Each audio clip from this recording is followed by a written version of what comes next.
Say, sign everything over by Friday or you're done. That was the sentence they put on the conference room table, right next to a pen and a stack of documents they thought would take my life's work away in one afternoon. 6 months later, that same sentence was read back to them in a deposition, and the room went quiet enough that I could hear their lawyer stop breathing through his nose. By then, their biggest competitor was already selling lockers with my latch system inside. Their own lawsuit was falling apart. And the private equity partners who'd called me replaceable were staring at the one fact they had never bothered to check. There was no assignment, no contract, no signature. Here's how a Friday ultimatum turned into the most expensive mistake they ever made. Before we go any further, thank you for being here. Drop a comment and tell me where you're watching from, because I always like knowing who is listening while these stories unfold. Quick note, some details have been changed for privacy and storytelling, but the emotions at the center of this are real. Now let me take you back to the conference room where all of this started to come apart. The room was called Maple, even though there wasn't a piece of wood in it. It had a glass wall, 12 gray chairs, a long table with a cable box in the middle, and a whiteboard nobody had cleaned since the sales team wrote Q3 push in blue marker 6 weeks earlier. I remember that because I stared at the ghost of those letters while a man in a tailored navy jacket slid a folder across the table and told me I had until Friday. His name was Grant Vale. He was one of the new private equity guys who had bought the company 3 months before. He had the kind of handshake that felt less like a greeting and more like a test. Across from him sat Melissa Klein, the new operations president, who had been at the plant exactly 27 days and already referred to the machine shop as the metal room. Beside her was a lawyer I had never seen before, young enough to still look excited about saying things like company property. I was 52 years old. I had worked at Darrow Secure Products for 23 of those years. We made lockers, parcel boxes, equipment cabinets, evidence storage cages, and the kind of heavy steel security cabinets that schools and municipal buildings bought because the maintenance director knew our founder from a trade show in 1998. It wasn't glamorous work. It was hinges, welds, tolerances, locks, powder coat, shipping damage, and customers calling because a latch that worked in a showroom froze in a Michigan loading dock in January. I loved it anyway. I started as a drafter back when the engineering office still had 2 flat files full of vellum prints. By the time this happened, my title was Senior Mechanical Designer. Titles at Darrow were loose. On paper, I designed product improvements and custom hardware. In reality, if something rattled, jammed, cracked, scraped, whistled, warped, or came back from the field with a note that said, "Customer furious," it ended up on my bench. That bench was in the old test room at the back of the engineering bay. It had a scarred maple top, 2 vices, a grinder with one missing guard that our safety manager hated, and a pegboard where I kept calipers, feeler gauges, and a green-handled file that had belonged to my dad. I had a picture of my daughter, Elena, taped above the light switch. In the photo, she was 13, standing in front of a science fair board about bridge trusses. By the time Grant Vale told me I was done by Friday, she was 24, and working as a physical therapist in Toledo. That mattered because she was the reason I had never tried to be some big startup inventor. I had been a single dad from the time she was 9. My wife, Renee, died fast. Pancreatic cancer doesn't give you much room for poetry. One fall, she was complaining about back pain, and by the next spring, I was ironing a black dress shirt for her funeral, while Elena sat on the bed and asked whether we still had to go to school on Monday. So I stayed at Darrow. I needed health insurance, routine, and a place where people understood that if I had to leave at 3:10 for a school pickup, I would come back after dinner and finish the drawing. Darrow gave me that. The old owner, Charlie Darrow, was rough around the edges, but he understood working people. When Elena had pneumonia in 7th grade, he came into the engineering office, tossed me his truck keys, and said, "Go." We'll still be bad at making money when you get back. That was the company I had loyalty to. The company Grant bought had the same sign out front, but it wasn't the same place. The latch system they wanted me to sign away started as a nuisance. That's the honest truth. It wasn't some lightning bolt in the shower. It was 3 years of annoyed maintenance directors sending back field photos of bent hasps, broken cams, and locker doors that could be popped open with a screwdriver if the frame shifted even a little. Our standard three-point latch was fine on paper. In the real world, schools overloaded lockers, contractors installed banks out of square, and correctional facilities treated doors like they were trying to prove a point. The worst failures came from parcel lockers. Those were the newer line. Big banks of doors where delivery drivers could drop packages and tenants could retrieve them with a code. The sales department loved that line because everyone was building apartments. I hated it because every installation site had its own special way of making a rectangular box stop being rectangular. A door would rack by 1/8 of an inch. The cam would miss the keeper. The tenant would slam it. The latch would bend. Then the property manager would call and say, "Your product is junk," and someone would walk into my test room with a box of mangled parts. One Tuesday in March, about 4 years before the deposition, our service manager, Asha, dropped a latch assembly on my bench so hard the spring popped out and skittered across the floor. "Denver again," she said. I looked at the bent cam. "They install these with a shovel?" "They installed them with a general contractor who thinks level is a personality trait." Asha had been at Darrow almost as long as I had. She had black hair, a laugh you could hear through 2 walls, and zero patience for sales promises. If she came to my bench before coffee, it meant something expensive had happened. She pointed at the torn metal. "Customer says they can pry the door with a painter's tool. They sent video." Of course they did. Charlie wants options by Friday. Sales wants magic by lunch. That was the first day I sketched what became the Cascade latch. The idea was simple in the way good mechanical ideas are simple after you finally see them. Instead of one cam trying to do all the work, the system used a floating ramp and a spring-biased catch that corrected for minor misalignment. The harder someone pulled on the door, the more the ramp seated the catch into the keeper. Force that used to deform the latch now helped lock it. It also let the door close even when the frame was a little off, which meant fewer service calls. I drew the first version on a yellow pad during lunch. Not company lunch. My lunch. A turkey sandwich, a Diet Cola, and 25 minutes at the picnic table behind the welding shop where nobody could ask me to look at a quote. I still have that first page. The ramp angle was wrong. The spring was too small.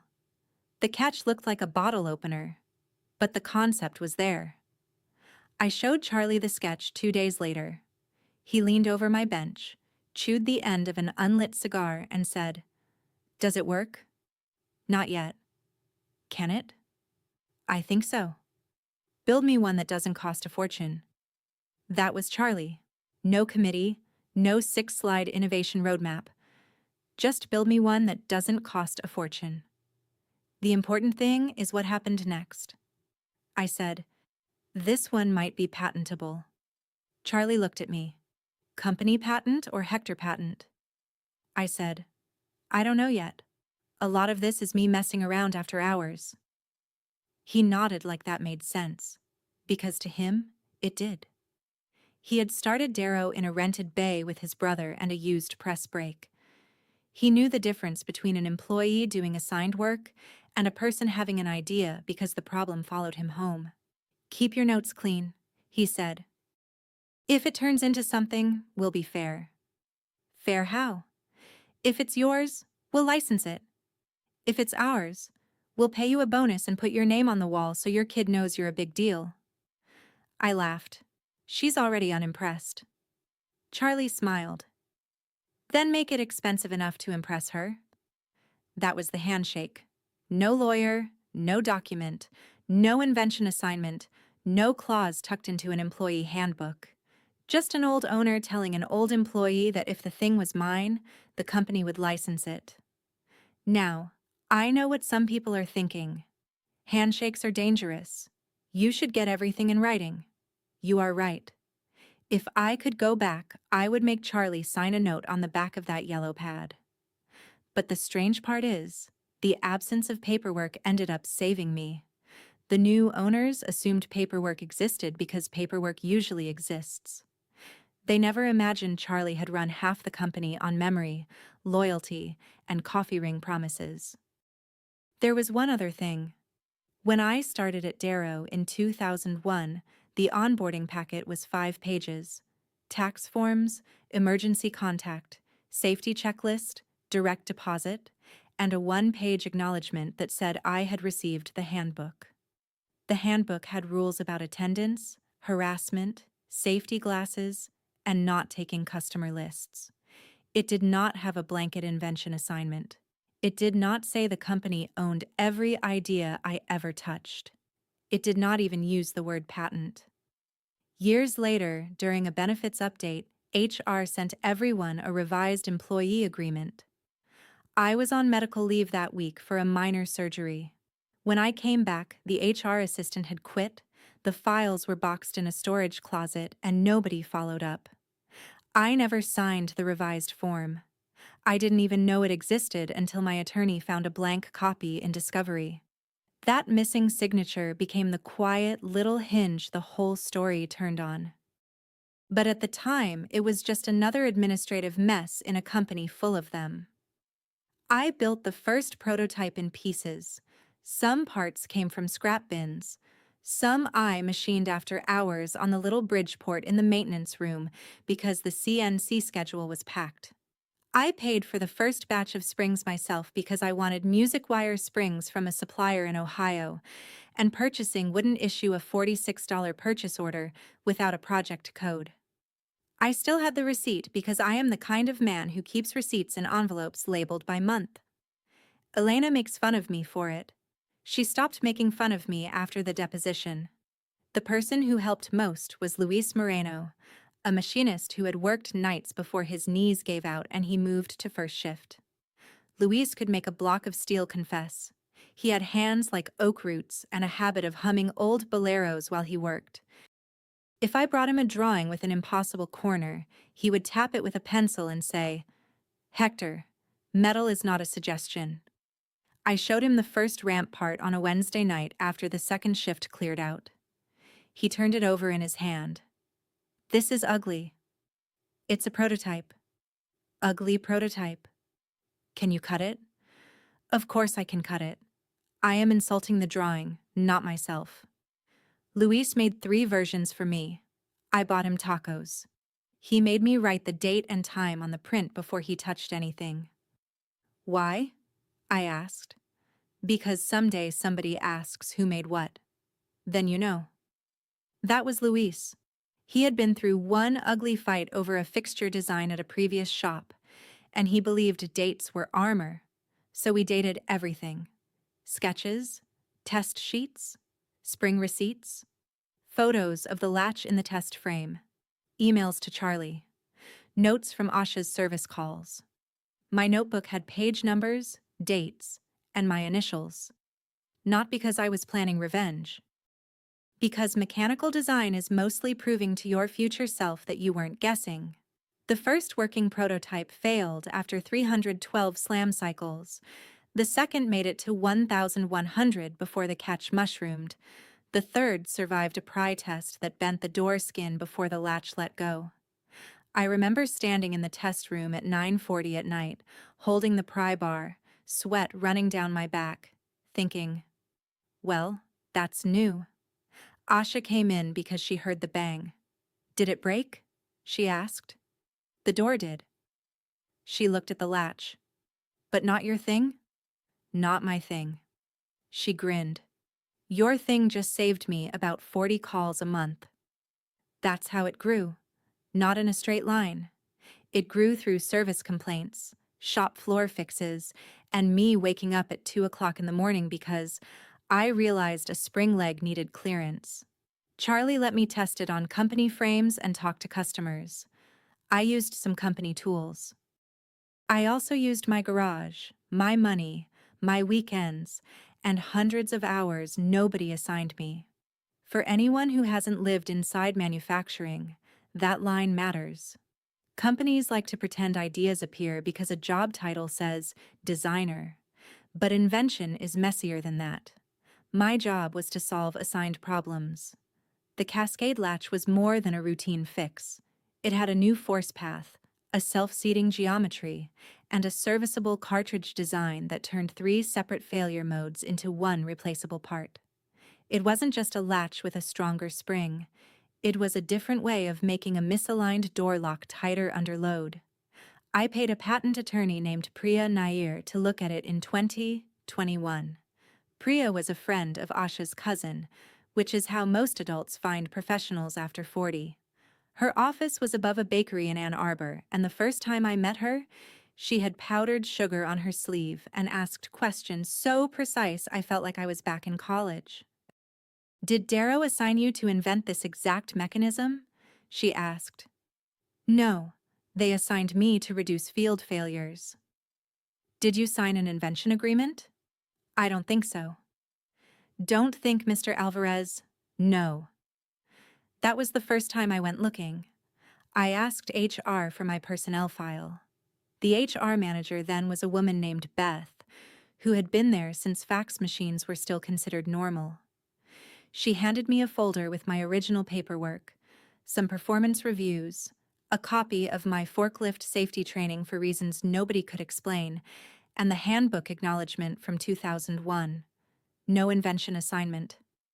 I asked Beth, "Is there another agreement somewhere?" She flipped through the folder. "If there were, it would be here." "Can I get a copy?" "Of the whole folder?" "Yes." She gave me a look.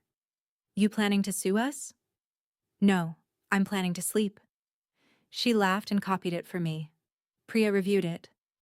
She also reviewed my notebooks, receipts, emails, and the dated photos.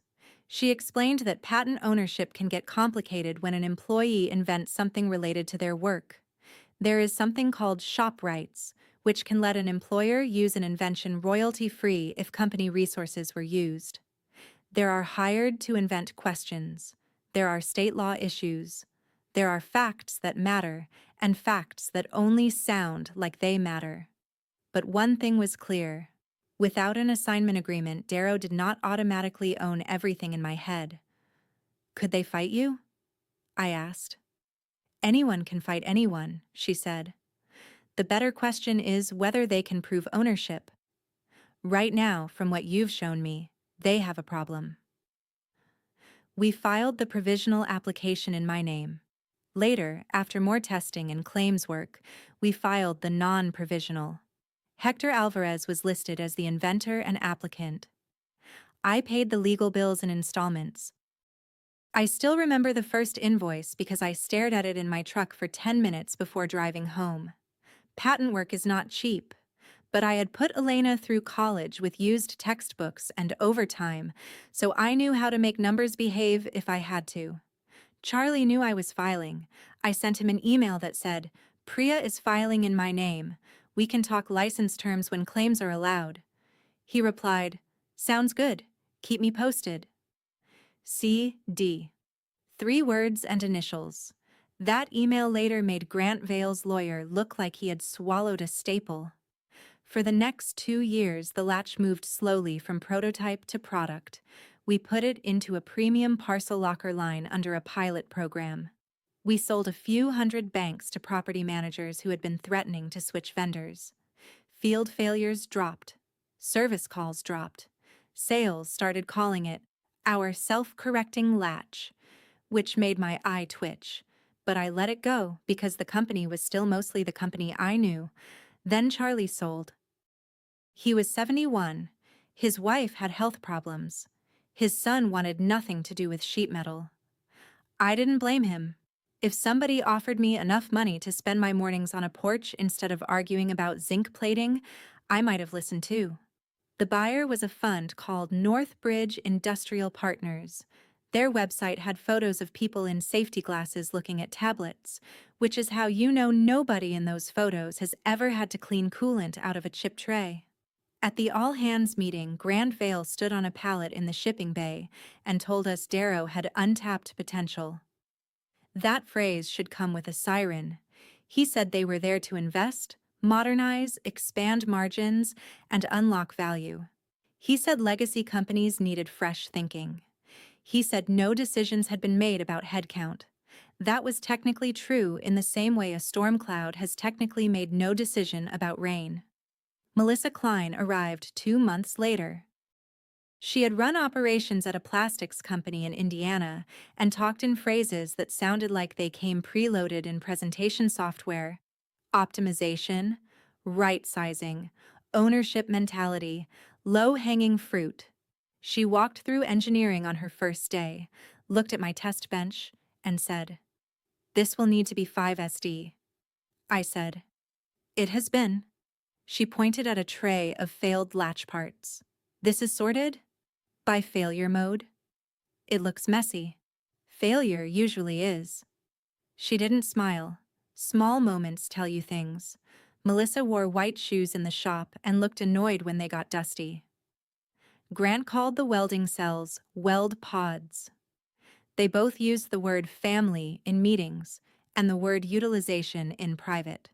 Within 6 weeks, they had replaced Beth in HR with a corporate contractor, moved purchasing approvals to a shared inbox nobody answered, and asked every department to rank employees in categories named critical, flexible, and redundant. I heard about that last part from Asha, who had seen a spreadsheet on Melissa's laptop during a service meeting. "You were critical," she said. "That's good, right?" Luis was flexible. "Luis can hold tolerance on a manual mill while sneezing. Flexible my ass." "I know." Luis took early retirement before they could decide what he was worth. His last day was in October. He came by my bench with a paper bag full of micrometers he said he was giving me because his grandsons would only use them as hammers. "Keep the notebooks," he said. "I do." "Keep them better." I looked at him. "You know something?" He shrugged. "New owners always think old work grew on trees." That line sat with me. The first direct pressure came in November. Melissa scheduled a product strategy meeting about the parcel locker line. I walked into Maple with Asha, 2 sales managers, Grant, Melissa, and a consultant named Trevor, who had never touched our product, but had made a chart saying we could raise prices by 18% if we rebranded the latch as a proprietary access platform.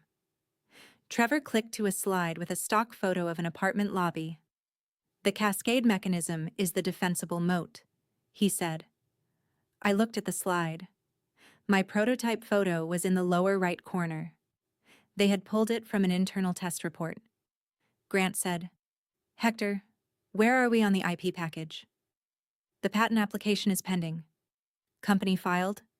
"No, I filed." The room shifted. Not loudly, just enough. Asha looked down at her notebook. Melissa said, "What do you mean you filed?" "I mean, I filed the patent application in my name. Charlie knew. We were going to do a license when the claims were allowed." Trevor actually laughed. A tiny consultant laugh. "That seems irregular." "Manufacturing is irregular." Grant didn't laugh. "The company paid you to design products." "The company paid me to do my job. This was developed partly on my time, partly with my resources, and there was no assignment agreement." Melissa folded her hands. "We'll need all related IP assigned to Darrow. Obviously." That was the first time I heard obviously. It became their favorite word. Obviously the company owned it. Obviously I understood that. Obviously this was just paperwork. Obviously they couldn't commercialize a product if an employee personally held patents. Obviously, obviously, obviously. I said, "I'm happy to talk license terms." Grant's face changed when I said license. It was not anger yet. It was surprised that a tool had spoken. License terms, he repeated. That's what Charlie and I discussed. Charlie doesn't own the company anymore. No, but the patents aren't part of the company unless I assign them. The sales manager on my left stopped clicking his pen. Grant leaned back. Let's not get ahead of ourselves. We'll have counsel review. That's fine, I said. Have them send something to Priya. Priya? My attorney. That was the second change in his face. Smaller, colder. From then on, the air around me changed. My access to the parcel locker project folder disappeared for 2 days, then came back read-only. Meetings moved without me. A younger designer named Colin, who had been out of college maybe 18 months, started asking me strangely specific questions about ramp angles, spring rates, and keeper clearances. Colin was a good kid. He blushed every time he did it. One afternoon, he came to my bench with a clipboard and said, Melissa asked me to document the cascade assembly process. Did she?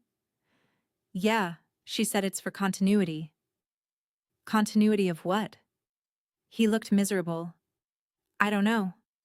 I handed him the public test procedure, not my development notes. He lowered his voice. Hector, I'm sorry. You don't have to be sorry for being assigned something. Just be careful what you write down. What does that mean? It means notes last longer than meetings. He nodded like he didn't fully understand, which was fair. I didn't fully understand yet either. 2 weeks later, my company laptop was replaced under the pretense of an IT refresh. The new laptop came with monitoring software that blocked external drives. IT asked for my old machine while I was in a meeting. I told them I needed to copy personal files first. The technician said Melissa had marked it urgent. I said, then Melissa can be urgently disappointed. I copied my tax forms, family photos, and nothing related to Cascade because all my serious development records were already backed up at home. Not because I had planned to leave, because I had learned from 23 years of engineering that computers die, servers migrate, and IT departments treat old files like weeds. That night, I sat at my kitchen table with a cup of coffee gone cold and opened the plastic tote where I kept Cascade records. 3 notebooks, receipts, dated photos, copies of emails, patent filing documents, Luis's marked prints, Priya's letters, the copy of my personnel file Beth had given me, Charlie's email. Ilana called while I was sorting them. You sound tired, she said. New owners. Ah, the people with teeth. Corporate teeth. Very white. She laughed, then got quiet. Are you okay? I looked at the folder on the table. I think so. Dad, that one word from your adult child can strip 30 years off you. Suddenly, you're standing in a hospital hallway again, promising a 9-year-old you know what you're doing. I said, I may need to fight about the latch. The one you invented? The one I designed, yes. No, Dad, the one you invented. You used to fall asleep on the couch with those drawings. I ate cereal next to spring catalogs for like 2 years. That made me smile. Sorry about that. Don't be. Just don't let them tell you it wasn't yours. I didn't know then how much I would need that sentence. In December, the patent office issued a notice of allowance on the first patent. Priya called me at 7:18 in the morning. I remember the time because I was standing in my driveway scraping ice off my windshield. Congratulations, she said. Claim 1 survived. Not as broad as we wanted, but strong. I stood there with the scraper in my hand, watching my breath fog in the cold. So it's real? I asked. It was real before. Now it's enforceable. I drove to work with the radio off. By 10 o'clock, Grant knew. I had not told him. Priya had filed the issue fee, and I assume some alert service picked it up. At 10:14, I got a calendar invite titled IP Alignment. Friday, 3 p.m., Maple Conference Room. Friday at 3 is when companies schedule conversations they don't want people thinking about until Monday. I forwarded the invite to Priya and asked whether she could attend by phone. She replied, "Do not sign anything. Do not agree ownership. Listen. Take notes. Call me after." I printed that email and put it in my notebook. The meeting lasted 21 minutes. Grant opened with a smile that had no warmth in it. "Hector, we want to clean up a legacy issue." Melissa slid the folder toward me. "This is a standard assignment. It transfers all Cascade-related intellectual property to Darrow Secure Products." I didn't touch it. The young lawyer said, "It also confirms that any related inventions were developed within the scope of your employment." "What if I don't agree with that sentence?" I asked. He blinked. "It's a confirmation." "That doesn't answer the question." Grant leaned forward. "Hector, let's be practical. You're an employee. You created this while employed here, for products we sell, using company resources. We can argue about the fine points, but we don't need to. The right thing is to assign it. The right thing is to license it." Melissa's mouth tightened. "We're not paying an employee royalties for work product." "Then don't use it." That was the first sentence I said that made the room go completely still. Grant picked up the pen and set it on top of the folder, like he was placing a final card in a poker hand. "Sign everything over by Friday or you're done." It was already Friday. I looked at him. Today is Friday. End of business. You're giving me 2 hours. I'm giving you a choice. There are moments when fear arrives late. At first, I felt only heat in my face and a strange calm in my hands. Then I thought about my mortgage, my health insurance, the fact that at 52, every job posting in my field wanted someone with 10 years of experience and the salary of someone with 2. I thought about Elena telling me not to let them say it wasn't mine. I thought about Charlie saying we'd be fair. I slid the folder back. "My attorney can review it." Grant didn't pick it up. "Your attorney doesn't work here." "Neither does yours, apparently, because this is a terrible document." The young lawyer turned red. Melissa said, "Careful." That one word did more than Grant's threat. Careful. Like I was a child near a stove. Like they were reasonable adults protecting me from myself. I stood up. "I'll have Priya respond." Grant said, "If you walk out without signing, we will treat that as refusal." I looked at the pen on the folder. Cheap black plastic. Company supply cabinet. The kind that skips if you write too fast. "Then treat it accurately," I said. I walked out with my notebook under my arm and my knees feeling like they belonged to somebody else. I wish I could tell you I felt brave. I didn't. I got to my truck, locked the doors, and sat there while my hands shook against the steering wheel. I called Priya. She answered on the second ring. "Did you sign?" "No." "Good. What happened?" I told her. When I repeated Grant's line, she went quiet. "He said by Friday?" "Yes." "And today is Friday?" "Yes." "Did anyone else hear it?" "Melissa and their lawyer." "Write it down right now. Exact words. Time. Who was present. Why?" "Because ultimatums have a way of becoming evidence." That was the first rehook in my own life. Though I didn't know it. Ultimatums become evidence. I wrote the line in my notebook at 3:31 p.m. in the parking lot, while the truck heater rattled and my phone sat on speaker in the cup holder. At 5:06, I got an email from Melissa. Subject: Failure to execute assignment. It said I had failed to comply with a reasonable directive related to company property. It said the company expected my signature by Monday at 9 a.m. It said continued refusal may result in disciplinary action, up to and including termination. I forwarded it to Priya. At 5:19, Priya replied to Melissa, copying Grant and the young lawyer. Her email was short. Mr. Alvarez disputes Darrow Secure Products ownership claim. Please provide copies of any executed invention assignment, employment agreement, policy acknowledgement, or other instrument on which Darrow relies for its assertion that Mr. Alvarez assigned or agreed to assign the patents and applications at issue. Pending review, Mr. Alvarez will not execute the proposed assignment. Please direct future communications on this matter to my office. I read that email 3 times. It was amazing how much comfort could fit inside the word executed. Monday morning, my badge didn't work on the engineering door. The front door still opened, which felt intentional.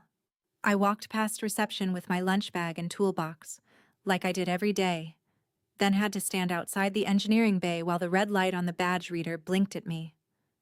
Colin saw me through the glass and froze. A minute later, Melissa came around the corner. "Your access has been modified while we review the IP issue," she said. "Modified to what? Hallways?" "You'll be working from conference room Birch for now." Birch was a windowless room near accounting with a speakerphone that smelled faintly like burnt dust. My laptop connected to the guest Wi-Fi but not the engineering server. My CAD license was disabled. My email worked. That was it. They had frozen me out of the project I created. At 10 o'clock, Colin came in holding a stack of prints. "Melissa said you need to mark these up for manufacturing release," he said. They were cascade drawings. My drawings. Revision D, stripped of my initials in the title block and reassigned to Colin as designer. Someone had changed the project owner field to MSPK, Melissa's initials. I looked at Colin. His ears were red. "Did you change these?" I asked. "No, I swear. She told me document control had to standardize ownership." "Leave them." "Hector, I don't want to be in the middle of this." "Then don't be. Tell her I can't review drawings for a project I'm locked out of. Put that in writing." He swallowed. "Okay." He left the prints on the table anyway. For 3 days, they made my world small. No test room, no shop access without an escort, no project meetings. I was asked to review legacy hinge drawings from 2012 and update fastener notes. People avoided Birch like it had a fever. Asha came by once with 2 coffees and said, "This is such nonsense." But even she lowered her voice. On Wednesday, Grant walked in without knocking. He closed the door behind him. "This can still be easy," he said. I saved the hinge drawing I was pretending to care about. "Your attorney can send Priya the documents she asked for. We both know what this is. Do we? You think you found leverage?" I turned in the chair. "I think I invented something." He smiled a little. "Hector, don't confuse tinkering with ownership. You were paid to solve problems. You solved one. That's what employment is. Then show me the assignment." The smile disappeared. That was the sentence that bothered him most. Not because it was clever, because it was boring. Bullies hate boring questions that require documents. He said, "You're going to make yourself unemployable over this." I didn't answer. "You think our competitors will touch a disputed patent? You think you're going to walk into Lockright or Apex and they'll write you a check? They'll laugh you out of the room. Nobody wants a lawsuit attached to a latch."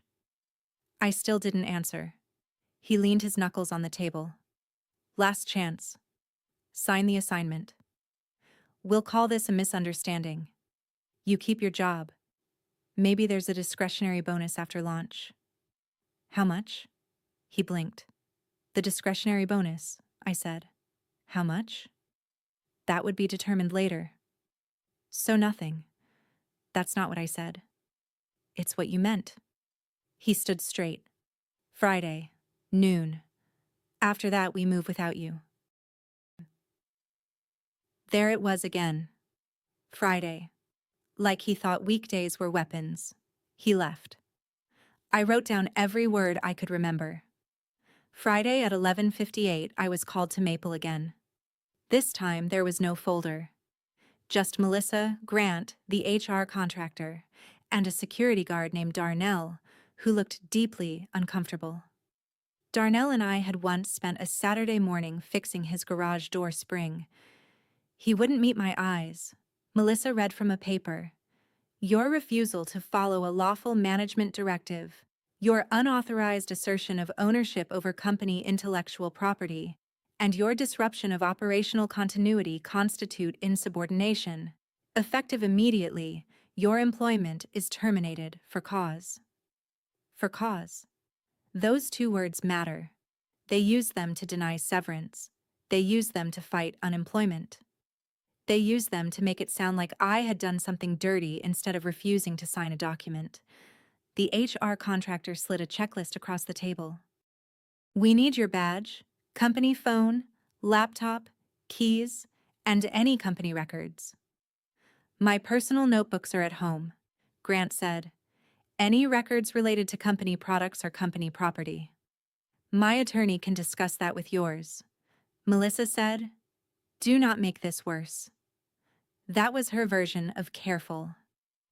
I took my badge off. It felt heavier than it should have.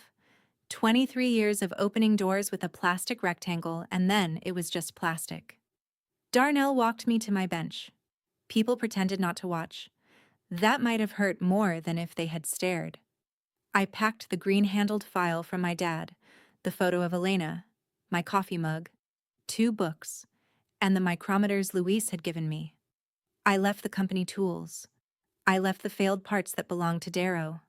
I did not touch anything in the Cascade test tray. Asha met me by the back door. I'm sorry, she said. I nodded because if I tried to speak, I was going to embarrass us both. She pressed a folded piece of paper into my hand. Luis wanted you to have his new number. He changed carriers. Old one doesn't work. I looked at her. She said very quietly, call him. Then Darnell opened the door, and I walked into the December cold carrying a cardboard box with my life reduced to things that would fit in a passenger seat. I made it as far as the end of the industrial park before I had to pull over. There is a specific humiliation to losing a job in your 50s. It isn't just money. It's identity. It's the way your brain keeps trying to go back to normal. You think, I should check the drawing release. I should ask Asha about Denver. I should remind Colin to radius that corner. Then you remember your badge is dead, and your email is gone, and some consultant is probably standing next to your bench calling it an underutilized workspace. I called Elena from a grocery store parking lot. She answered in her clinic voice. This is Elena. It's me. The clinic voice disappeared. Dad? They fired me. For a second there was only background noise, a distant voice, a cart rolling. Then she said, come over. You're working. I'll leave. No. Don't leave work. Dad? I looked at my hands on the steering wheel. They were still dirty around the nails from the shop, even though the shop was no longer mine. I'll be okay, I said. I did not know if that was true. The lawyer's letter arrived 6 days later.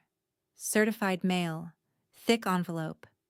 Darrow's outside counsel accused me of misappropriating trade secrets, breaching fiduciary duties, interfering with business expectancy, and unlawfully retaining company confidential information. They demanded immediate assignment of all Cascade patents and applications, return of all documents, destruction of all copies, and written confirmation that I had not disclosed the technology to any third party. They reserved the right to seek injunctive relief, damages, attorney fees, and all other remedies available at law and equity. I read it at my kitchen table while the furnace clicked on and off. I am a mechanical designer. I know what a spring under load looks like. I know how metal fails. I do not know how to read a legal threat without imagining my bank account emptying one invoice at a time. I called Priya. She said, email me a scan. Do not respond yourself. How bad is this? It's aggressive. That's not an answer. It's meant to scare you. It is working. Her voice softened. I know. Send it to me. Then breathe. That night, I barely slept. Every time I closed my eyes, I saw numbers. Mortgage, health insurance, attorney retainers. Elena offered to help, which made me feel worse. I had spent her whole life trying not to make my problems her problems. Friends called when word got around. Most meant well. Some didn't help. One former coworker said, "Hector, you can't beat their lawyers. Just take whatever they offer." Another said, "Maybe sign it and ask for your job back. Pride doesn't pay bills." My brother Marco, who owns a body shop and trusts no one in a dress shirt, said, "They wouldn't be yelling if they had paper." That was useful. But fear has a way of making bad deals look practical. On the 10th day after I was fired, I told Priya maybe we should settle. Maybe I could assign the patents for a flat payment and a neutral reference. Maybe $25,000. Maybe $10,000 if it ended the lawsuit threat. I hated myself while saying it, but I said it. Priya didn't scold me. She said, "Hector, before we discuss numbers, I want to finish confirming the assignment issue. They keep saying the company owns it. People say things. Documents matter. What if there's a document somewhere? Then we'll deal with it. But I asked them for proof. They have not produced it. Maybe they will. Maybe. But I also subpoenaed your personnel file informally through their counsel, and I compared it to the copy Beth gave you in 2021. Same file. No agreement. I sat up. You already got it? They sent it yesterday. They probably thought the handbook acknowledgement helped them. It doesn't. No assignment? No assignment? No invention clause? No signed policy update? Nothing. I closed my eyes. Priya said, "They may have shop rights. They may have arguments. But they do not have what they are pretending to have. That matters." That was the first time the floor felt solid again. The second solid thing came from Luis. I called the new number Asha had given me. He answered with, "If this is about extended car warranty, I have a lathe in time." I laughed for the first time in days. "It's Hector." "I know. Asha told me. Those people are idiots." "Good to hear your retirement made you diplomatic." "Diplomacy is for people with bosses. I have tomatoes now." I told him about the letter. He got quiet in that way. Machinists get quiet when measuring something. "They say you stole it?" "Basically. That latch was in your garage before they had a project code." "You remember that?" "I made the ugly one." I leaned back in my chair. "Luis, would you be willing to write down what you remember? Dates, what you made, where, who asked?" "I already did." "What?" "Asha said they fired you. I knew they would say stupid things. I wrote it yesterday. I have copies of my old pocket calendars, too. I wrote Hector Ramp on May 14th and Hector Spring Latch on May 21st. My wife says I keep garbage. Today, garbage is evidence." I put my hand over my eyes. "Luis, don't get emotional. It makes me uncomfortable." "I'm not." "You sound like a man about to thank me. Don't. Just send me where to mail it." Luis's statement became one of the most important pieces of the timeline. Not because it single-handedly proved ownership, but because it made their theft story look ridiculous. If I had supposedly stolen the concept from Darrow, why did a retired machinist have pocket calendar entries showing he made early parts from my personal sketches before any project existed? Why did I have spring receipts in my name? Why did Charlie's email say, "Keep me posted," instead of, "Why are you filing our patent?" Priya's response letter went out the next week. It was not emotional. It was a scalpel. She denied their claims. She demanded they identify any signed assignment. She reminded them that the patents were filed by me, paid for by me, and prosecuted by my counsel with Charlie's knowledge. She warned them that accusing me of theft without evidence could expose Darrow to counterclaims. She also told them to preserve all communications relating to the Cascade latch, my termination, and any attempt to remove my name from project records. Then she added one sentence that I read out loud twice. Mr. Alvarez remains willing to discuss commercially reasonable licensing terms, but he will not transfer ownership under threat. That was the off-ramp. They could have taken it. They could have paid a royalty, saved face, launched the product, and told themselves they had made a practical business decision. They chose the other road. Their counsel replied that Darrow would not pay for its own property. They said my refusal to assign confirmed bad faith. They said any attempt to license the patents to a third party would be met with immediate litigation. Grant also sent an internal email that someone later printed and left on a copier, because office equipment has a sense of humor. Asha got a photo of it before it disappeared. The email said, "We need to isolate Alvarez from all product knowledge and build an alternate record showing Cascade development as a company-directed program. No more informal communications. Route everything through legal. Build an alternate record." That phrase did not help them.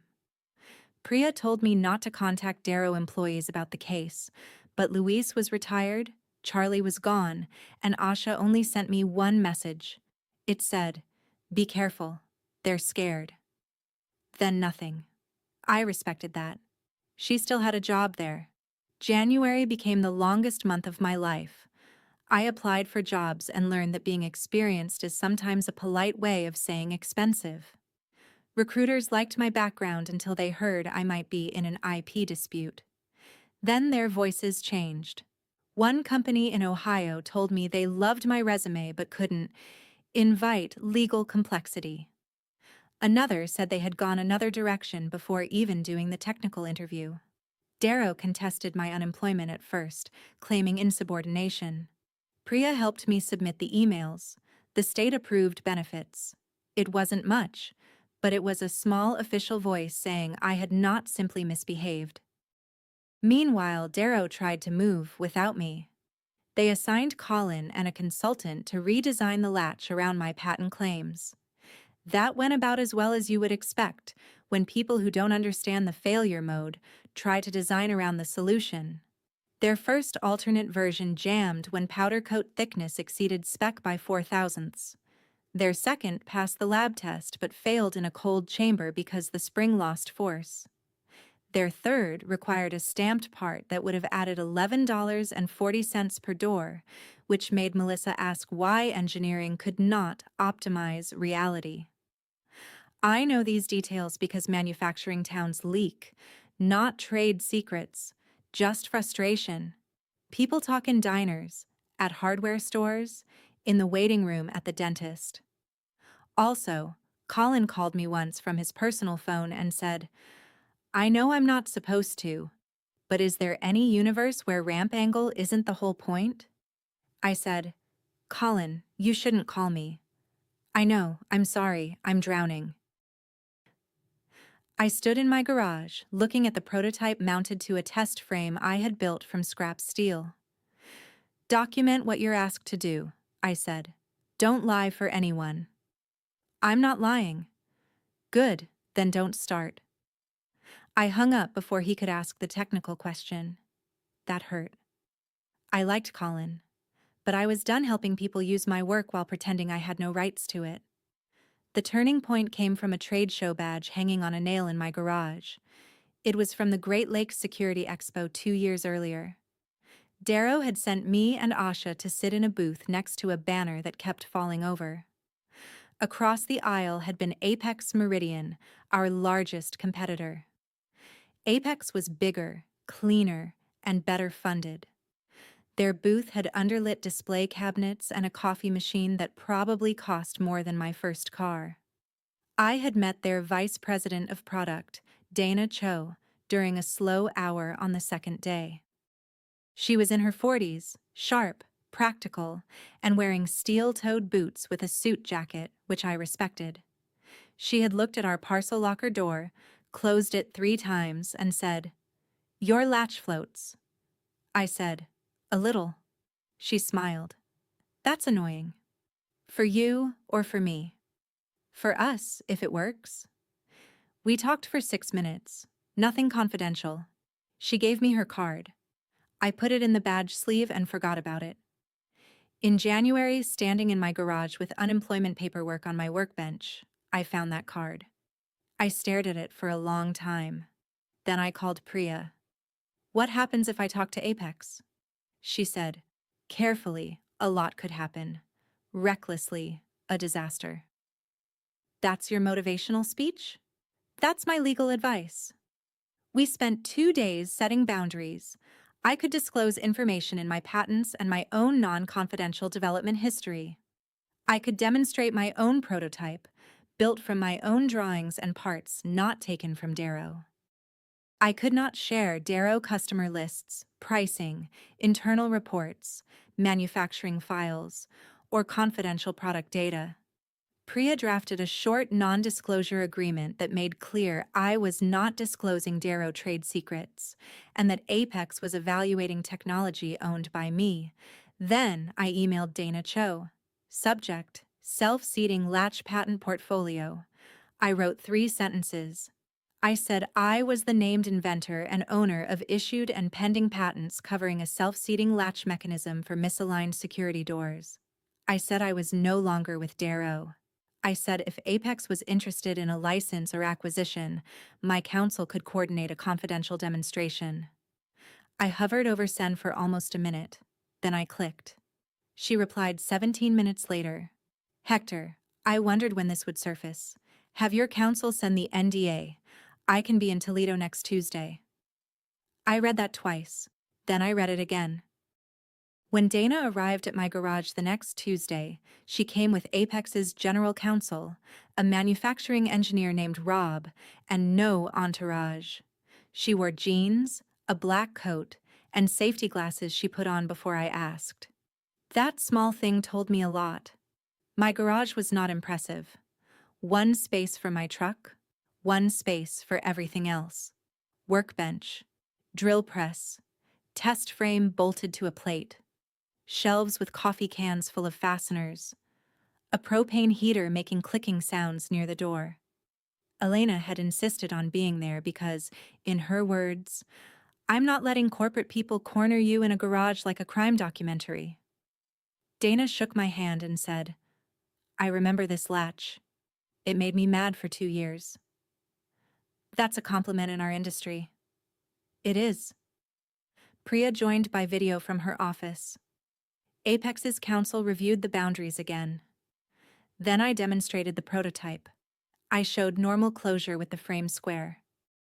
Then I shimmed the keeper side out by 1/8 of an inch and closed it again.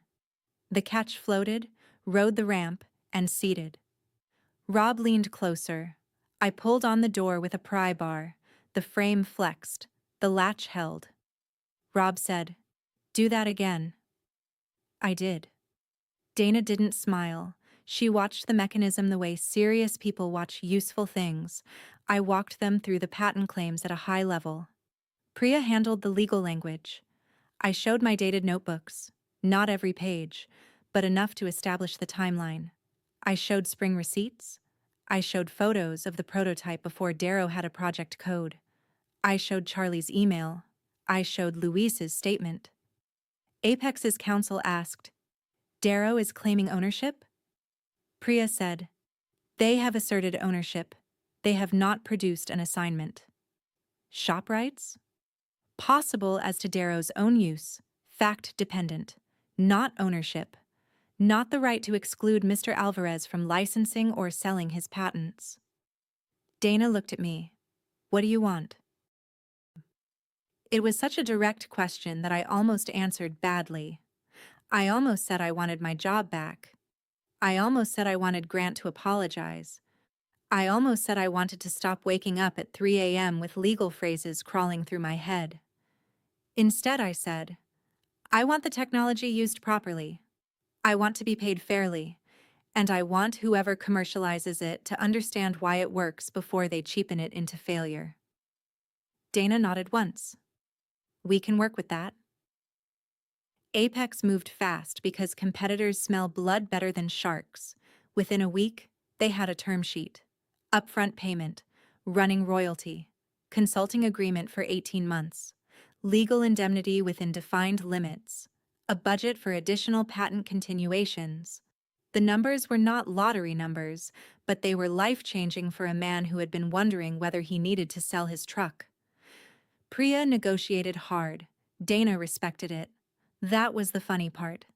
Nobody at Apex acted offended that I wanted terms. They expected a person who owned valuable technology to ask for value. The first time Dana said, "It's his patent, so price the deal accordingly," I had to mute myself and breathe for a second. At Darrow, asking for a license made me disloyal.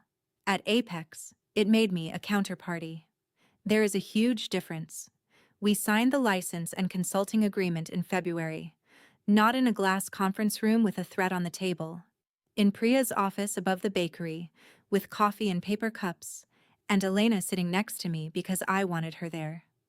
Dana signed for Apex. Priya slid the final page toward me and tapped the signature line. "Read the name," she said. I have read it. Read it out loud. I looked at her. She said, "Humor me." So I read it.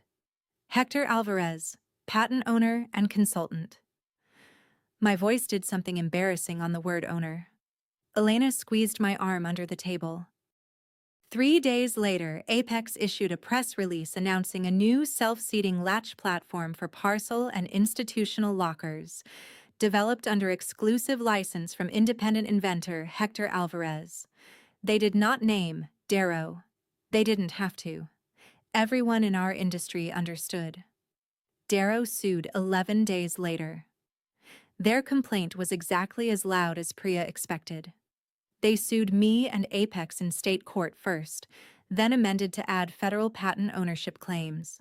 They alleged theft, breach of duty, unfair competition, conspiracy, and misappropriation. They asked for an injunction to stop Apex from using the technology. They asked the court to force assignment of the patents. They asked for damages they described as substantial, which is lawyer language for we will pick a number later when we think of one. Seeing your name in a lawsuit is different from reading threat letters. Threat letters are weather reports. A complaint is rain on your roof. I sat in Priya's office with the complaint in my lap and felt my stomach sink through the floor. "This was always possible," she said. "Possible feels different when it has a case number." I know. Can they stop Apex? They can ask. Winning is another matter. Apex did not run. That is important. Darrow had bet that litigation would scare off any competitor. They were partly right about smaller companies. Apex was not small. Apex's general counsel called Darrow's motion for an injunction aspirational fiction on a call, and I liked him immediately. The first hearing was in March. Darrow wanted temporary restraints. They argued that I had stolen company technology and was about to cause irreparable harm by helping Apex launch a competing product. Priya and Apex's counsel argued that Darrow had no signed assignment, no evidence of theft, and no right to block a patent owner from licensing his own patents. The judge did not decide ownership that day. Judges rarely give you movie moments at the first hearing, but he denied the emergency injunction. He said Darrow had not shown a likelihood of success sufficient to stop Apex's work before a factual record existed. It was a narrow win. It felt enormous. In the hallway, Grant walked past me without looking. Melissa looked right at me and said, "This isn't over." I said nothing. Apex's counsel put a hand lightly on my shoulder after they passed. "Good," he said. "Never give them free sound bites." The next few months were ugly and strangely satisfying. Ugly because litigation is designed to turn time into money and anxiety. I answered interrogatories. I sat for meetings. I searched old emails. I produced notebooks under protective order. Darrow's lawyers asked for every sketch, receipt, text, calendar entry, and napkin that mentioned Cascade. Priya objected to half of it, produced what was required, and kept reminding me that discovery is not a moral judgment. It is paperwork with teeth. Satisfying because every box we opened seemed to contain another thing Darrow had not bothered to check. There was another kind of pressure, too, the kind that does not show up in a court docket. Darrow's lawyers sent letters that arrived late on Fridays. They used words like willful, continuing, and unauthorized because those words are meant to follow you into the weekend. Apex's lawyers handled the official replies, but the letters still had my name in them. I still had to read them. I still had to sit at my kitchen table on a Saturday morning with a highlighter in my hand while my coffee went cold. One letter accused me of using confidential Darrow test results in the Apex demonstration. That was false. The test frame in my garage was mine. The data I showed Apex came from my own prototype runs and from the patent file. But false accusations still take time to answer. Priya asked me to find the receipt for the steel plate I had used on the garage frame. I found it in a manila envelope marked Hardware 2020 between a receipt for furnace filters and a note Elena had written me years earlier that said, "Buy actual groceries, not just coffee and screws." I sent Priya the receipt. She replied, "This is why I like organized engineers." I replied, "This is why my daughter thinks I need hobbies." But the joke did not last long. Darrow also sent Apex a demand letter naming specific customers and warning that anyone buying the FlexLock platform could be dragged into discovery. It was clumsy, and it made them look desperate. But desperation can still scare buyers. Dana called me the morning after the letter went out. "I want you to hear this from me," she said. "Two customers asked for reassurance. Nobody has canceled. But Darrow is trying to make the room feel smoky." I was standing in the Apex prototype area, looking at a door skin with blue layout dye on the edge. "What do you need from me?" I asked. "Keep doing the technical work. Let legal handle smoke." That sounded simple. It wasn't. Technical work had always been the place where I felt steady. Now every design meeting carried a second layer. If I recommended a radius, I wondered whether Darrow would claim the radius came from their shop. If I mentioned a failure mode, I had to stop and ask myself whether I knew it from public patent work, personal testing, or a service report I had seen while employed there. Priya had drawn bright lines for me, and I respected them. Still, it is exhausting to walk through your own expertise like a room full of tripwires. Apex helped by building a clean room record. Rob and two engineers who had never worked with Darrow created independent test plans. They documented every design choice. They took photos, signed lab notebooks, and stored CAD revisions in a system where nobody could quietly edit a title block after the fact. When I gave input, they logged it as consulting advice from the patent owner. No whispers. No backdating. No, assume standard docs exist. Just a clean chain. The first clean room review happened on a rainy Tuesday. Dana sat at the end of the table with a paper cup of coffee. Rob had a stack of test reports. Apex's counsel had a yellow pad. I had the odd feeling of watching people build the kind of record Darrow should have built if they had ever respected the work. Rob said, "We have 3 questions. First, whether the cartridge can be assembled without a custom fixture. Second, whether the spring leg can be retained during powder coat bake. Third, whether the keeper slot should be symmetric for field replacement." I leaned over the drawing. "The slot cannot be fully symmetric," I said. "If you do that, installers can flip it and defeat the seating direction.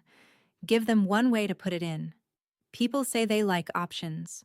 In the field, options become mistakes." Rob wrote that down word for word. That small act hit me harder than I expected. At Darrow, my warnings had become background noise. The old team listened, but the new owners treated shop floor knowledge like folklore until it saved them money. At Apex, Rob wrote it down because it affected the product. It sounds minor. It was not minor to me.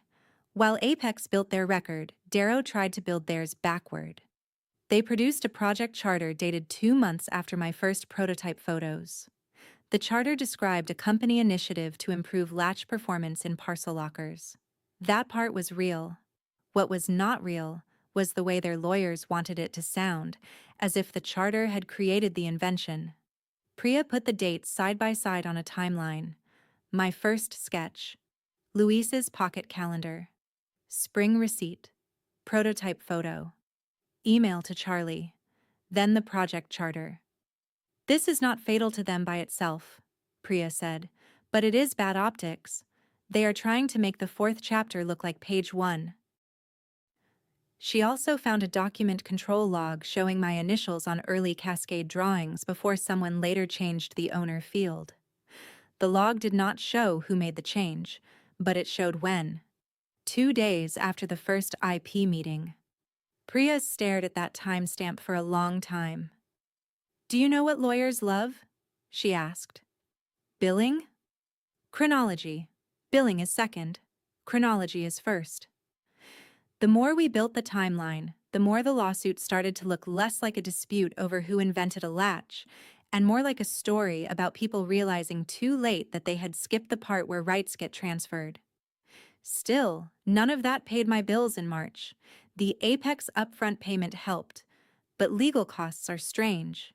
Even when someone else is sharing or covering major pieces, you feel money leaving the room. I had Cobra health insurance, which should be classified as a controlled substance because of what it does to your heart rate. My truck needed brakes. My property taxes landed in the mailbox with the emotional timing of a slap. I told Elena I was fine because parents are often liars in very specific ways. She caught me anyway. One Sunday afternoon, she came over with groceries I had not asked for.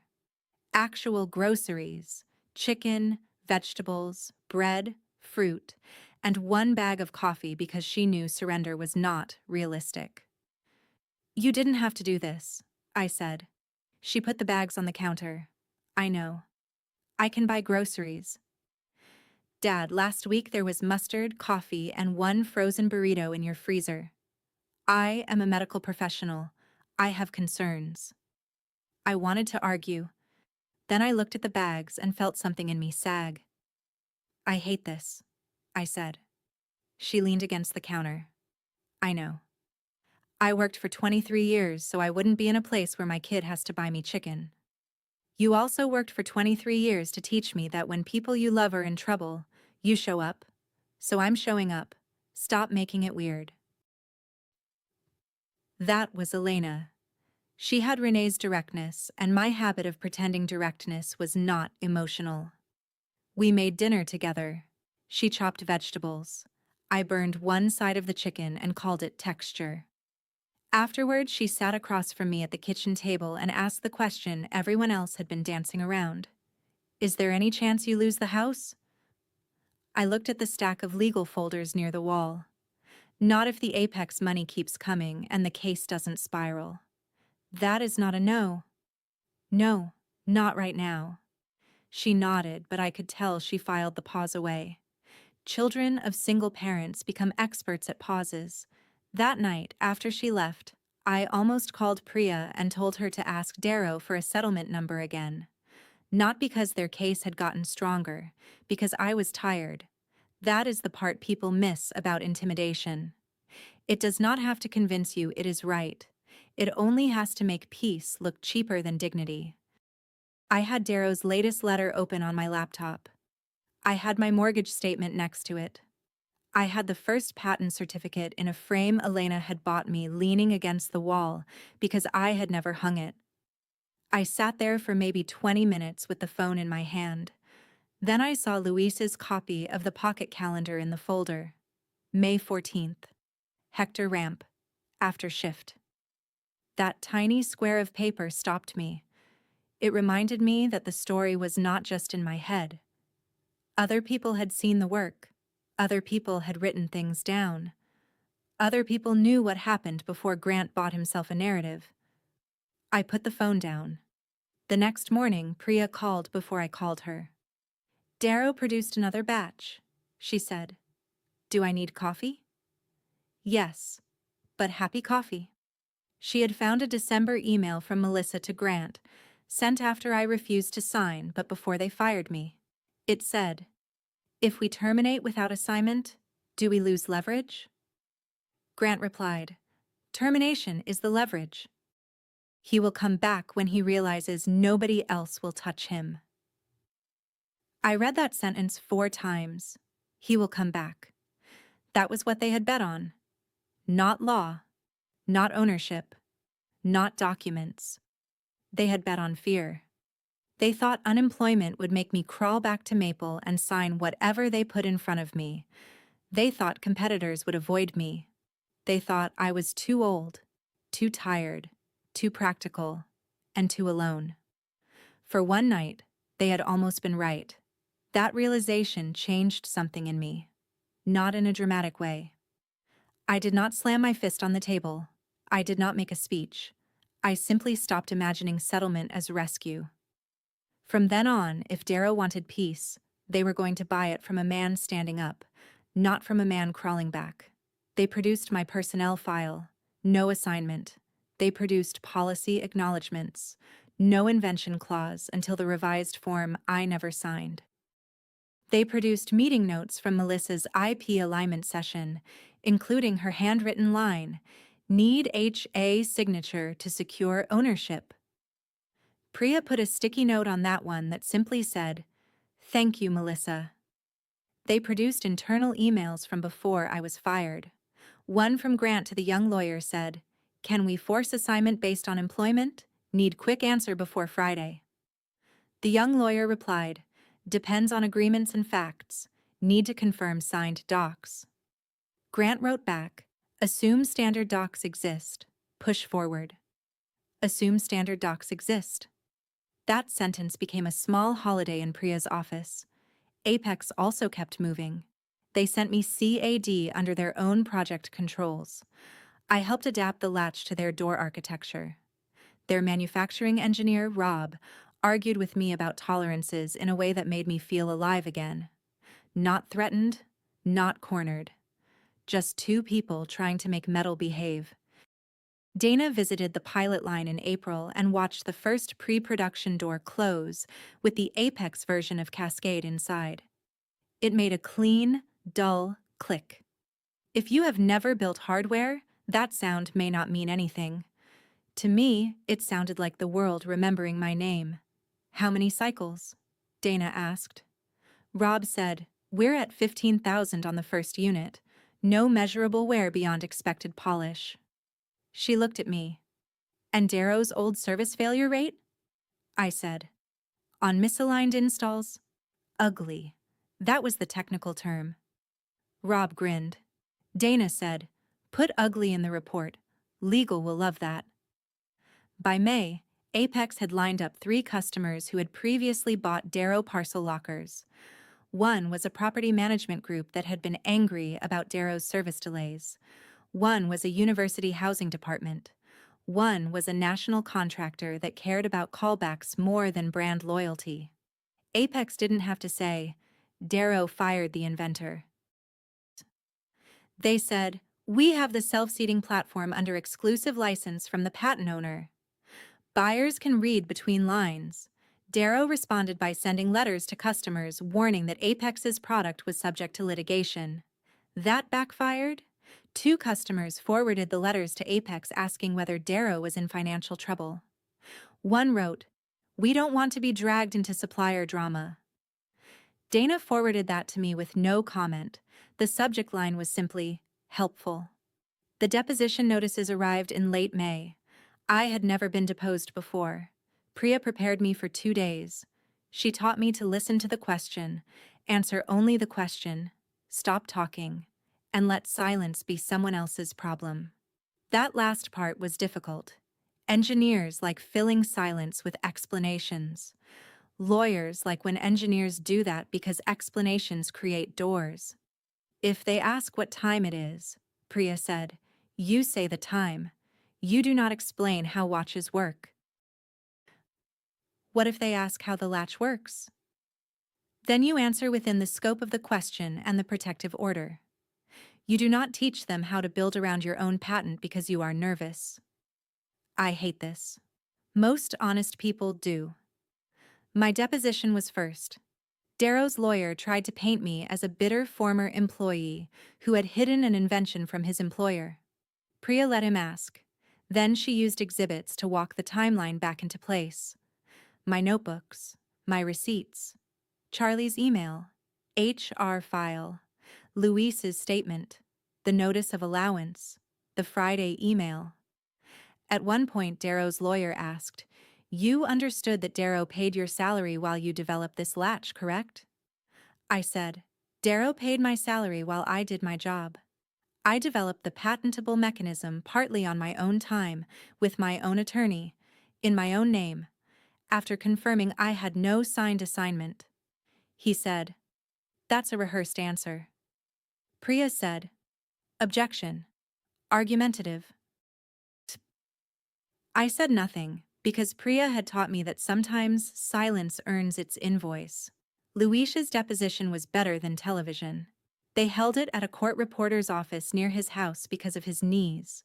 He wore a short-sleeved button-down shirt and brought a folder organized with binder clips. Darrow's lawyer seemed to think retired machinist meant fuzzy memory.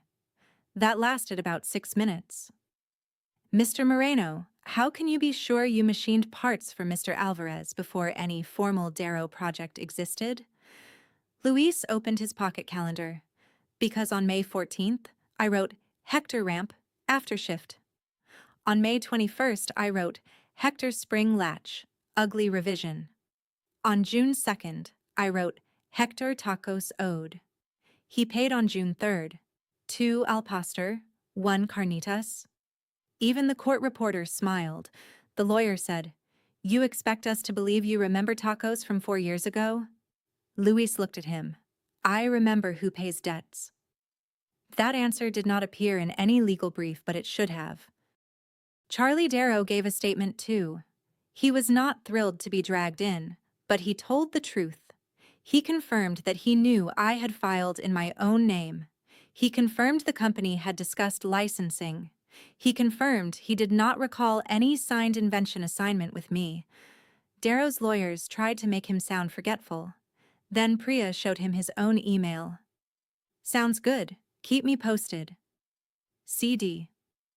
Charlie looked at it and said, "That's mine." "What did you mean by sounds good?" Priya asked. "I meant it sounded good. Hector owned the application and we'd work out a license." "Did you believe Darrow already owned the patents?" "No. If I thought that, I wouldn't have said we'd work out a license." Sometimes the truth is not dramatic. Sometimes it just sits there in plain work boots and ruins a very expensive argument. But the deposition that mattered most was Grant's. It happened on a Thursday in June, in a law office downtown with a view of the river. The conference room had a polished table, a bowl of mints, and a thermostat set low enough to preserve meat. I was there with Priya because I was a party. Apex's lawyers were there. Darrow's counsel was there. Melissa sat near the wall. Grant came in 5 minutes late, carrying no papers, wearing the same Navy confidence he had worn the day he told me to sign. He glanced at me once, then looked away. For the first hour, his answers were smooth. He said Darrow valued innovation. He said the company had acted to protect its assets. He said my refusal created operational risk. He said he relied on counsel. He said he did not recall exact words from the Friday meeting. Priya let him build the tower. Then she started removing bricks. She showed him the assignment document. "Mr. Vale, this is the document you asked Mr. Alvarez to sign on December 15th. Correct?" "It appears to be." "It assigns all rights in the Cascade patents from Mr. Alvarez to Darrow, correct?" "That's my understanding." "Why did Darrow need Mr. Alvarez to sign an assignment if Darrow already owned the patents?" Grant shifted, just a little. "It was to clean up the record." "What record?" "The ownership record." So the ownership record did not show Darrow as owner? Darrow's lawyer objected. Grant answered anyway. It needed clarification. Priya nodded like that was helpful. She showed him the email from the young lawyer. Need to confirm signed docs. You received this before terminating Mr. Alvarez, correct? Yes. What signed documents did you confirm? I relied on HR and counsel. Which signed documents did HR provide? I don't recall specifically. As you sit here today, can you identify any signed invention assignment by Mr. Alvarez? He looked at his lawyer. Priya said, "You need to answer verbally." Grant said, "No." The room changed. Not dramatically. Nobody gasped. The lights did not flicker. But the air tightened. Apex's counsel stopped writing. Melissa looked down at the table. Darrow's lawyer's pen paused above his pad. Priya's voice stayed calm. Can you identify any signed employment agreement assigning Mr. Alvarez's inventions to Darrow? No. Any signed policy acknowledgement containing an invention assignment? No. Any written agreement between Darrow and Mr. Alvarez transferring ownership of the Cascade patents? No. 3 no's. Quiet, clean, and lethal. Then Priya showed him Melissa's handwritten note. Need HA signature to secure ownership. Do you see that? Yes. Do you disagree with Ms. Klein's note? I don't know what she meant. Melissa's head lifted. If looks could issue subpoenas, Priya would have needed armor. Priya said, "You were in the meeting when Mr. Alvarez was told to sign everything over by Friday or he was done, correct?" Grant's jaw tightened. I don't recall those exact words. Priya opened my notebook scan. The page from 3:31 p.m. Friday. Exact words. Time. Present. Grant, Melissa, counsel. Mr. Alvarez documented those words immediately after the meeting. Do you have any contemporaneous note contradicting that? No. She showed Melissa's email from 5:06. Failure to execute assignment. 2 hours after that meeting, Ms. Klein wrote that Mr. Alvarez failed to execute the assignment. Correct? That's what it says. And the following Friday, Darrow terminated him for refusing to sign that assignment. Correct? For insubordination. The insubordination was refusing to sign the assignment? He hesitated. It was small, but everyone saw it. The first honest hesitation of the day. That was part of it, he said. Priya leaned in slightly. Mr. Vale, isn't it true that Darrow fired Mr. Alvarez because he would not transfer ownership of patents Darrow could not prove it owned? Darrow's lawyer objected so loudly the court reporter asked him to repeat the objection. Grant did not answer right away. His face had changed. It wasn't anger now. It was calculation failing. You could see him reaching for the old story. Employee, company property, insubordination. But the documents had narrowed the hallway until there was nowhere left to turn. Priya waited. The silence went on long enough that the heating system clicked above us. Finally, Grant said, "We believe the company had rights." That wasn't my question. His lawyer said, "Do not answer." Priya looked at the lawyer, then back at Grant. Let's ask it differently.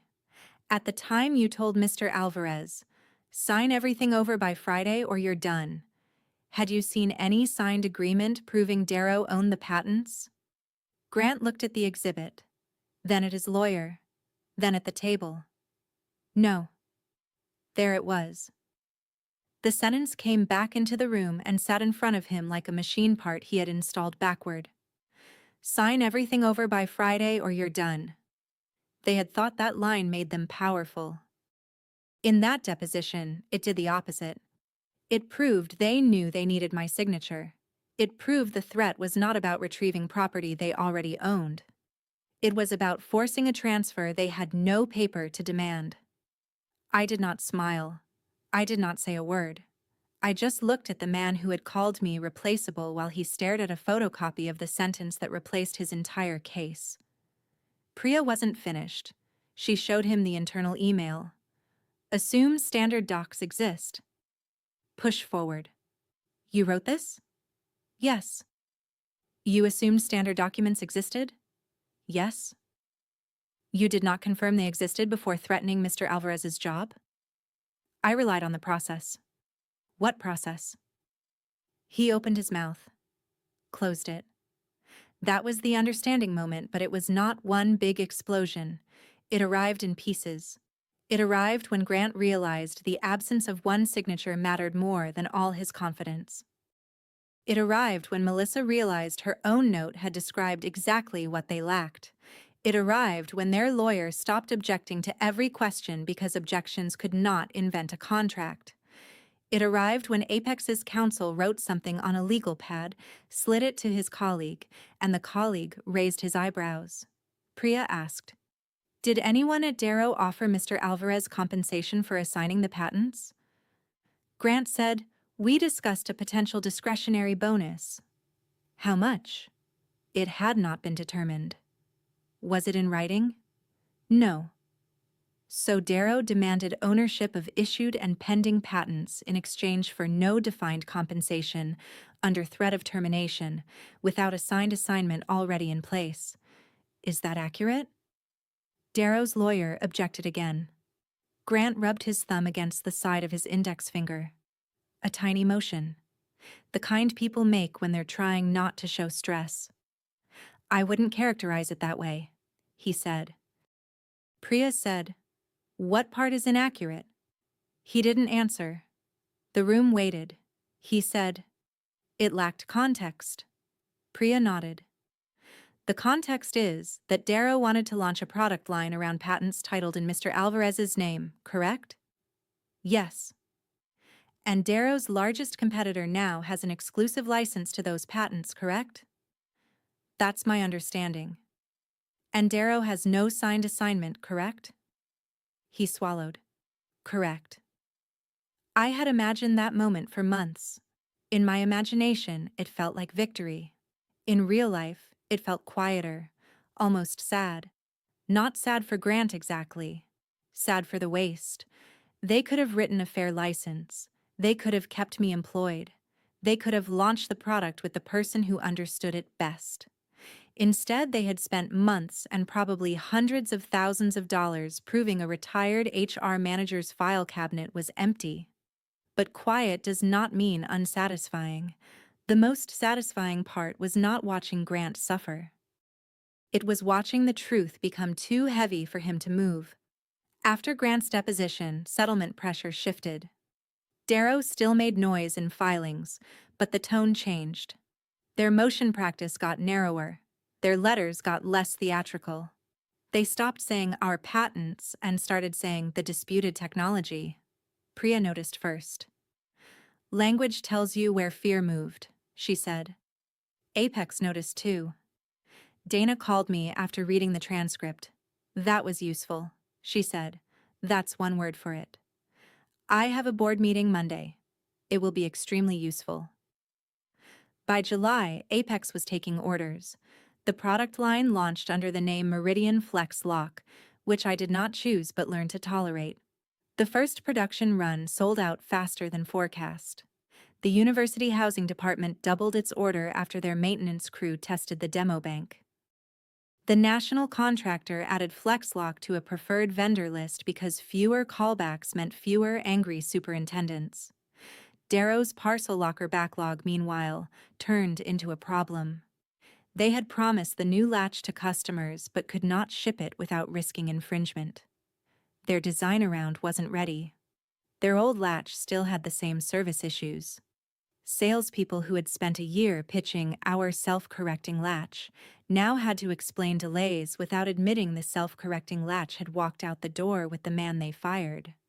Asha told me none of that directly. She didn't have to. Industry reports showed Apex picking up 2 accounts Darrow had held for years. A contractor I knew sent me a photo from a job site with an Apex locker bank installed where Darrow had been specified originally. The message said, "Looks familiar. Congrats?" I wrote back, "Different badge. Better contract." In August, the court dismissed Darrow's ownership claim on summary judgment. Not every claim vanished that day, but the core fantasy did. The judge's order was dry, as orders are. It said Darrow had failed to identify any executed assignment transferring ownership of the patents. It said employment alone did not establish automatic ownership on the record before the court. It said factual disputes about shop rights did not entitle Darrow to compel assignment or block my licensing arrangement with Apex. Dry words can still hit like a hammer. Priya emailed the order at 4:42 p.m. I opened it on my phone in the Apex pilot area, standing next to a rack of latch cartridges. Rob was arguing with a supplier about plating thickness 10 feet away. I read the paragraph twice. Then I stepped into the hallway and called Elena. She answered, "Did something happen?" "We won the big part." She didn't speak for a second. Then she said, "Say that again." "The court says they don't own the patents." I heard her exhale. "Dad." "Yeah." "Are you crying?" "No." "You are absolutely crying. It's dusty in here." "In a hallway?" "Manufacturing is dusty." She laughed and cried at the same time, and I had to lean against the wall. Darrow settled the remaining claims 2 months later. They did not apologize. Companies like that rarely do. The settlement was confidential in amount. But I can say this. I did not assign my patents to Darrow. Apex kept its license. Darrow dismissed its claims with prejudice. I dismissed my counterclaims. Darrow agreed not to tell customers I had stolen anything. They also paid enough of my legal fees that Priya smiled in a way I had never seen before and said, "I will allow myself one celebratory pastry." The market did the rest. Within 6 months of the Friday ultimatum, Apex's Flex Lock line was being specified on projects Darrow used to consider safe. Not all of them. Darrow did not collapse overnight. Real business doesn't work like a cartoon. But they lost momentum where it hurt most.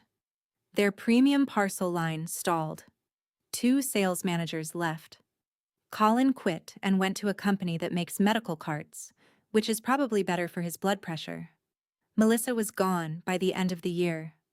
The official statement said she had decided to pursue other opportunities.